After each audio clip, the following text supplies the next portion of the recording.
Hello दोस्तों, आज की कहानी है साधु की बेटी। बहुत समय पहले की बात है। एक साधु अपनी पत्नी के साथ नदी के तट पर रहता था। उन दिनों की कोई संतान नहीं थी। उसकी बड़ी इच्छा थी कि कम से कम एक संतान उसके यहाँ जरूर हो। एक दिन साधु जब तपस्या में लीन था, तभी एक चील ने उसके पंजे में फंसी एक चूहिया उसके ऊपर गिरा दी। साधु ने उस चूहिया को घर ले जाने का निश्चय किया, लेकिन उससे पहले उसने उसे एक लड़की में बदल दिया। उस लड़की को देखकर साधु की पत्नी ने पूछा, कौन है ये, इसे कहाँ से लाए हो? साधु ने पत्नी को पूरी बात बताई। उसकी पत्नी बहुत प्रसन्न हुई और वह बोली, तुमने इसे जीवन दिया है, इसीलिए तुम ही इसके पिता हुए। इस तरह मैं भी इसकी माँ हुई। हमारे यहाँ कोई संतान नहीं थी, इसीलिए भगवान ने इसे हमारे पास भेजा है।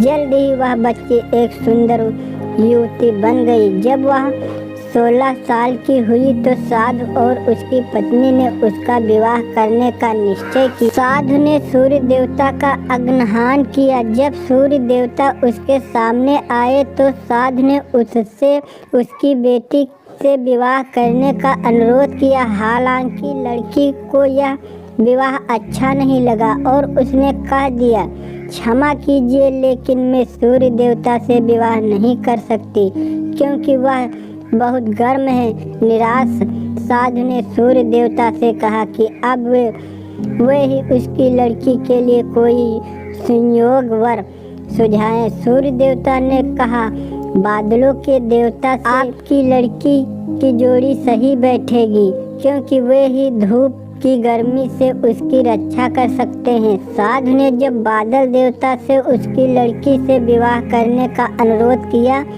इस बार भी लड़की ने विवाह करने से इनकार कर दिया और बोली, मैं इसे काले व्यक्ति से विवाह नहीं करूंगी।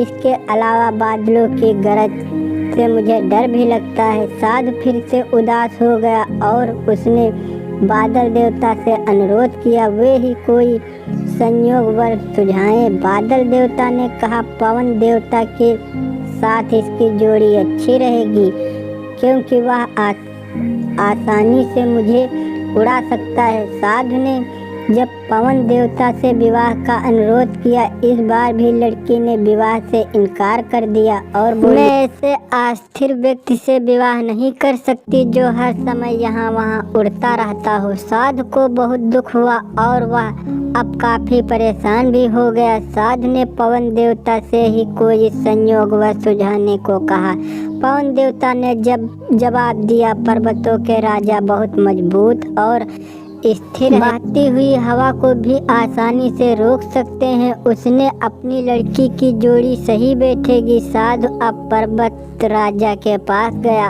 और उससे उसकी लड़की के साथ विवाह करने का अनुरोध किया।